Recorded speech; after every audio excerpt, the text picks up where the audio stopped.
3:12 पूरी कॉलोनी में सन्नाटा था। सड़क पर एक भी गाड़ी नहीं। कुत्तों के भौंकने की आवाज भी अचानक बंद हो चुकी थी। बस एक घर के अंदर से हल्की हल्की दीवार खरोंचने की आवाज आ रही थी। खर खर खर।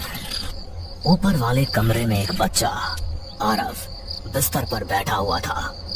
उसकी आंखें खुली थी लेकिन वो जाग नहीं रहा था। वो धीरे धीरे दीवार की तरफ देख रहा था जहां पर कोई नहीं था। अचानक आरव ने बिना पलक झपकाए कहा, कोई आया है। कमरे का दरवाजा अपने आप धीरे धीरे खुला और कमरे के अंदर से बाहर एक परछाई गई और अगले ही पल आरव जोर से चीखा जिसके कारण पूरा घर हिल गया।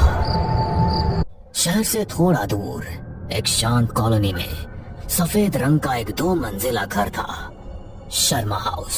वहां रहते थे राकेश शर्मा, उनकी पत्नी नेहा और 10 साल का बेटा आरव। उनका घर बाहर से सब कुछ बिल्कुल सामान्य लगता था लेकिन अंदर कुछ तो था। एक दिन उनके बगल वाले खाली पड़े घर में नए लोग रहने आए। विवेक मेहरा, उनकी पत्नी साक्षी और उनकी बेटी रिया। पहले दिन सब कुछ अच्छा था। हेलो, मैं नेहा, यही पास वाले घर में रहती हूँ। उसकी बात सुन साक्षी ने कोई जवाब नहीं दिया बल्कि बस धीरे से मुस्कुराई, मगर उसकी आंखों में एक अजीब सी थकान और डर था। लगता है घर की शिफ्टिंग में आप थक गई हैं। नहीं, ऐसा तो कुछ नहीं है। ना जाने क्यों इस घर का माहौल थोड़ा बोझिल है। उस रात करीब 2:30 बजे रिया अचानक चीख पड़ी, मम्मा, कोई मेरे कमरे में है। उसकी आवाज सुन साक्षी भाग कर आई मगर कमरा बिल्कुल खाली था, वहाँ कोई नहीं था। रिया, कहाँ हो? कहते हुए वो दूसरे कमरे में से अपने पति विवेक को बुलाकर लेकर आई। विवेक भी रिया को ढूंढने लगा, वो कमरे में नहीं थी। दोनों परेशान हो गए थे कि तभी खिड़की अपने आप धीरे धीरे खुल गई। साक्षी पूरी तरह से डर गई। हाँ, शायद हवा होगी। विवेक, हवा बिल्कुल नहीं चल रही है। रिया को ढूंढो। तभी रिया बाहर से कमरे में दाखिल हुई। आप लोग यहाँ? रिया, तुम ठीक तो हो? तुम क्यों चीखी? और कहाँ थे तुम? मैं नहीं चीखी, मैं तो पानी पीने किचन में गई थी। तो वहाँ इतनी देर लग गई? आप लोग क्या कह रहे हो? मुझे नहीं पता, मैं तो अभी ही गई थी। अब मुझे अभी सोना है, बाद में बात करेंगे। कहते हुए रिया सो गई। विवेक और साक्षी उसे सुलाकर उसके कमरे से बाहर निकले तो रिया ने आंखें खोली। उसकी आंखों की जगह 2 गड्ढे थे और होंठों के ऊपर 2 दांत चमक रहे थे। साक्षी जो इस बात से अनजान थी, उस रात जब रिया पहली बार चीखी थी, अगली सुबह साक्षी बाथरूम में खड़ी थी। उसने नल खोला, पानी गिरने लगा। उसने आईने में खुद को देखा, सब कुछ ठीक था। लेकिन जैसे ही उसने चेहरा धोकर फिर ऊपर देखा, आईने में उसके पीछे कोई खड़ा था। वो झट से पलटी, पीछे कोई नहीं। फिर उसने धीरे धीरे दोबारा आईने में देखा। इस बार वो चीज और पास थी, काली परछाई, और उसकी आंखें सीधी साक्षी को घूर रही थी। अचानक आईने पर अंदर से हाथों के निशान उभरे, जैसे कोई अंदर से उस कांच को तोड़ने की कोशिश कर रहा हो। साक्षी ने तुरंत विवेक को आवाज लगाई, विवेक, कहाँ हो तुम? हाँ, क्या हुआ? मगर जैसे ही विवेक आया, आईना बिल्कुल साफ था। मगर अगले कुछ दिनों में घर के दरवाजे रात में अपने आप खुलने लगे। किचन में बर्तन खड़खड़ाने लगे, दीवारों पर हल्की खरोंचें दिखने लगी और सबसे डरावना था, रिया रात में किसी से बात करती थी। तुम फिर आ गए, मुझे अकेला छोड़ दो। रिया, किससे बात कर रही हो? कौन है यहाँ? देखो, वो वहाँ है, वो आपको देखकर मुस्कुरा रहा है। कहते हुए रिया ने एक अलमारी की ओर इशारा किया, मगर वहाँ कोई नहीं था। रिया अभी भी एक टक उस ओर ही देख रही थी। रिया, ये क्या बकवास है? वहाँ कोई नहीं है। आपको नहीं दिख रहा होगा, देखो वो छत पर चले गया है। कहते हुए रिया ने कमरे की सीलिंग की ओर इशारा किया तो वहाँ पर एक परछाई थी जिससे साक्षी बुरी तरह डर गई। मगर जब उसने दोबारा देखा तो वहाँ पर कोई भी नहीं था। वो रिया को लेकर तुरंत वहाँ से निकल गई। उसने विवेक को बताया तो उसे यकीन नहीं हुआ। अरे रिया, तुम्हें कोई गलतफहमी हुई होगी। मेरा यकीन करो। ओह कम ऑन, तुम कब से इन सब बातों पर यकीन करने लगी हो? कहते हुए विवेक उसकी हंसी उड़ाने लगा। मगर साक्षी को यकीन था कि उनका परिवार किसी मुसीबत में है। कोई तो बुरा साया उनके आसपास है। एक दिन नेहा साक्षी के घर आई और उसने उसे परेशान देखा तो उससे पूछने लगी, क्या बात है, परेशान लग रही हो? मैं कुछ बताऊंगी तो तुम भी मेरा यकीन नहीं करोगी। अरे ऐसी क्या बात है, मैं तुम्हारा यकीन क्यों नहीं करूंगी? मुझे लगता है हमारे घर में कुछ है। यह सुनकर नेहा थोड़ी देर चुप रही। वो आसपास देखने लगी और फिर बोली, हमारे यहाँ भी कभी कभी कुछ ऐसा होता है कि मुझे भी सेम फीलिंग आती है। नेहा की बात सुन साक्षी चौंक गई। पहली बार उसे लगा कि वो उसकी गलतफहमी नहीं है। मतलब ये क्या कह रही हो? राकेश रात में बदल जाते हैं। वो कभी कभी रात में अचानक उठ जाते हैं, खाली आंखों से दीवार को घूरते रहते हैं, खुद से बातें करते हैं और एक बार तो उन्होंने आरव का गला दबाने की कोशिश की थी, मगर सुबह उन्हें कुछ याद नहीं रहता।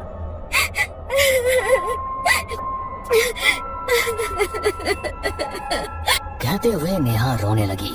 उसकी बातें सुन साक्षी का डर अब दोगुना हो गया। उसे लगा दोनों घरों में कुछ है, मगर क्या, ये किसी को नहीं पता था। इन घरों में ये सब क्या हो रहा है पता करना ही होगा। मैंने भी पता करने की कोशिश की मगर कुछ नहीं पता चला। नेहा की बात सुन साक्षी सोचने लगी कि वो क्या करे। एक बार को तो उसका मन हुआ कि ये घर छोड़कर चली जाए, मगर जब उसने विवेक को बोला तो विवेक ने उसके मन का भ्रम बताकर इस बात को टाल दिया और घर बदलने से मना कर दिया। साक्षी परेशान हो गई। उसे कुछ भी समझ नहीं आ रहा था कि वो क्या करे। एक दिन साक्षी स्टोर रूम साफ कर रही थी। उसे एक पुरानी डायरी मिली। उस पर लिखा था शर्मा हाउस 2003। उसे आश्चर्य हुआ कि शर्मा हाउस की डायरी यहाँ क्या कर रही है। उसने डायरी खोली तो डायरी के पन्ने पढ़कर वो चौंक गई। ये सब क्या लिखा है कि ये घर सामान्य नहीं है। यहाँ कुछ है जो इंसानों के दिमाग के साथ खेलता है। वो पहले उन्हें डराता है, फिर चुनता है और फिर अंदर आ जाता है। उसने डरते हुए पन्ने पलटाए तो अगले पन्ने पर लाल स्याही में लिखा था, अगर तुम ये पढ़ रहे हो तो तुम अगला हो, अपनी मौत का इंतजार करो। डायरी में आगे कुछ भी नहीं लिखा था। पूरी डायरी पढ़ने के बाद साक्षी के हाथ कांपने लगे। वो विवेक को सब कुछ बताना चाहती थी, मगर ऐसा लगा कि वही स्टोर रूम से उसके पैर जम गए हो।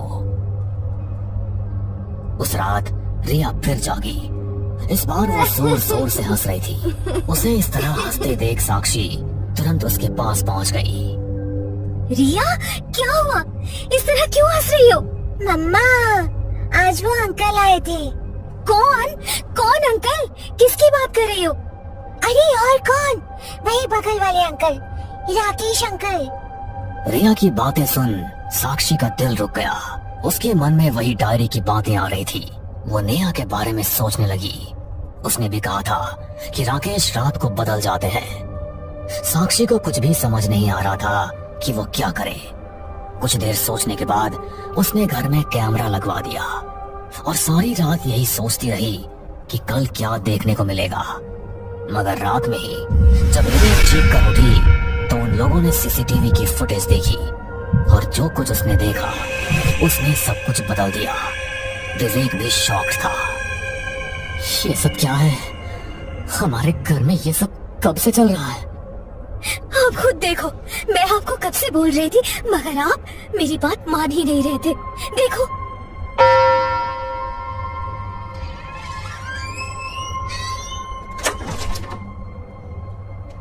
आप आ गए। पूरा वीडियो देखने के बाद विवेक और साक्षी अब इस बात से पूरी तरह से आश्वस्त थे कि कुछ तो गलत है, लेकिन अब भी सवाल यही था कि क्या गलत है। अब ये जो कुछ भी है वो नेहा के घर जाकर ही पता चल पाएगा। मुझे नेहा से बात करनी होगी। तुम इतनी देर रात उनके घर जाओगी? वैसे ही बहुत देर हो चुकी है, और देर हो उसके पहले ही मैं नेहा से बात करूंगी। कहते हुए रात में ही साक्षी नेहा के घर के लिए निकल गई। जब साक्षी नेहा के घर जा रही थी, उसे रास्ते में कुछ अजीब लगा। पूरी कॉलोनी में एक भी इंसान नहीं था। सारे घरों के दरवाजे बंद थे, लेकिन हर खिड़की के पीछे कोई खड़ा था। सभी लोग जैसे उसे ही देख रहे थे, और जैसे ही वो नेहा के घर के पास पहुंची, सभी खिड़कियां एक साथ बंद हो गई। उसका दिल जोर जोर से धड़कने लगा। उसे अब समझ आ रहा था कि इस घर के पीछे जो कहानी उसने डायरी में पढ़ी है वो कहीं ना कहीं सच है, और आसपास के लोग भी इस बारे में जानते हैं। वो नेहा के घर पहुंची तो दरवाजा आधा खुला था। उसने हाथ से धक्का देकर दरवाजा खोला तो अंदर अंधेरा था। उसने नेहा को आवाज दी, नेहा, नेहा कहाँ हो तुम? मगर कोई जवाब नहीं आया। वो अंदर गई और तभी आवाज आई। आ गई, साक्षी ने कांपती आवाज में पुकारा। नेहा, नेहा तुम अंदर हो? घर के अंदर से कोई आवाज नहीं आई, बस गहरा सन्नाटा था। बस ऊपर वाले कमरे से हल्की सी खर खर की आवाज आ रही थी। साक्षी धीरे धीरे सीढ़ियां चढ़ने लगी। हर कदम के साथ लकड़ी चरमराती। चर चर। जैसे वो ऊपर पहुंची, उसने देखा कमरे का दरवाजा आधा खुला था। उसने दरवाजा धक्का देकर खोला। इस बंद कमरे के अंदर जो उसने देखा, उसके पैरों तले जमीन खिसक गई। कमरे के बीचों बीच राकेश शर्मा खड़ा था, लेकिन वो सामान्य नहीं था। उसकी पीठ साक्षी की तरफ थी और उसका शरीर अजीब तरीके से मुड़ा हुआ था, जैसे हड्डियां उल्टी दिशा में मुड़ गई हो। दीवार पर नाखूनों से खरोंचते हुए वो कुछ लिख रहा था। अब तुम्हारी बारी है, तुम नहीं बच सकती हो। बेसुध साक्षी का गला सूख गया। वो नेहा को ढूंढने के लिए पलट ही रही थी कि तभी राकेश धीरे धीरे मुड़ा। उसकी आंखें पूरी काली थी और उसके होठों पर एक खतरनाक मुस्कान थी। तुम आ ही गई साक्षी।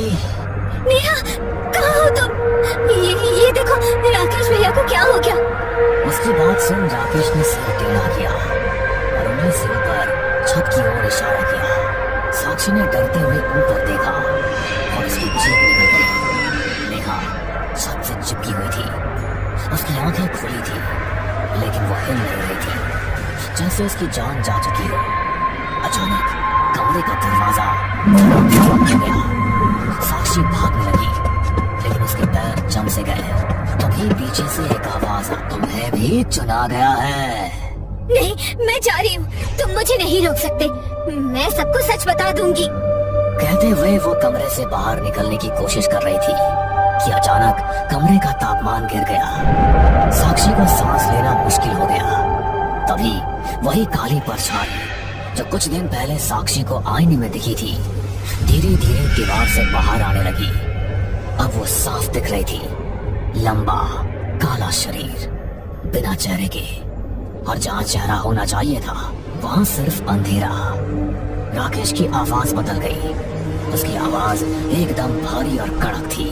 ये घर एक दरवाजा है। 2003 में इस घर में मैंने आत्महत्या की थी। मैंने गलती से किसी को बुलाया था जो वापस नहीं गया, और तब से ये चीज हर घर में फैल रही है। उसकी बात सुनकर साक्षी को डायरी की बात याद आ गई।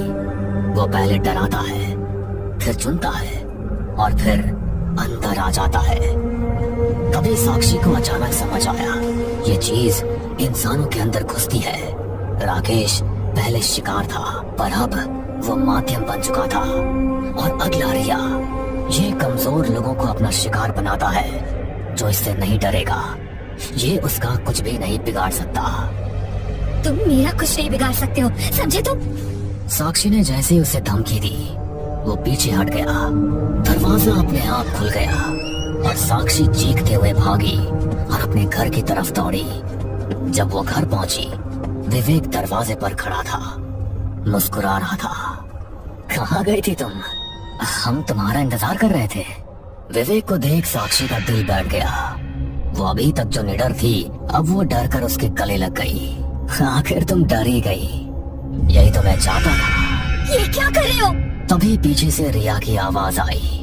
वो हंस रही थी। मम्मा, अब वो अंकल हमारे घर में भी आ गए हैं। साक्षी ने धीरे धीरे पीछे मुड़कर देखा। दीवार पर वही लिखा था, अब दरवाजा खुल चुका है। और फिर साक्षी की आंखें भी धीरे धीरे काली होने लगी। उन लोगों में एंटिटी आने के बाद सब कुछ शांत हो जाता है। शर्मा परिवार कहाँ गया, किसी को नहीं पता था। अब नेहा और उसका परिवार शर्मा हाउस में नए लोगों के आने का इंतजार करने लगे। कुछ दिन बाद नए पड़ोसी आते हैं। आखिर वो लोग आ ही गए। नेहा मुस्कुराकर उनके घर का दरवाजा खटखटाती है, लेकिन इस बार दरवाजा खोलने वाली औरत अचानक रुक जाती है। वो नेहा को घूरती है और धीरे से कहती है, तो नेहा, तुम फिर आ गई? कौन हो तुम? तुम्हें मेरा नाम कैसे पता? वो पड़ोसन मुस्कुराती है और अचानक उसका चेहरा बदल जाता है। क्या है ये सब? हर बार तुम लोग ही क्यों चुनते हो? इस बार हम तैयार हैं। अब हमारी बारी है। अचानक उस पड़ोसन के पीछे पूरा परिवार खड़ा हो जाता है। उनकी आंखें पूरी काली और सब एक साथ बोलते हैं, इस बार शिकारी नहीं, शिकार बदलेगा। तुम लोगों ने हमें नहीं, हमने तुम्हें चुना है। तुम लोगों ने हमें नहीं, हमने तुम्हें चुना है। इस बार शिकारी नहीं, शिकार बदलेगा।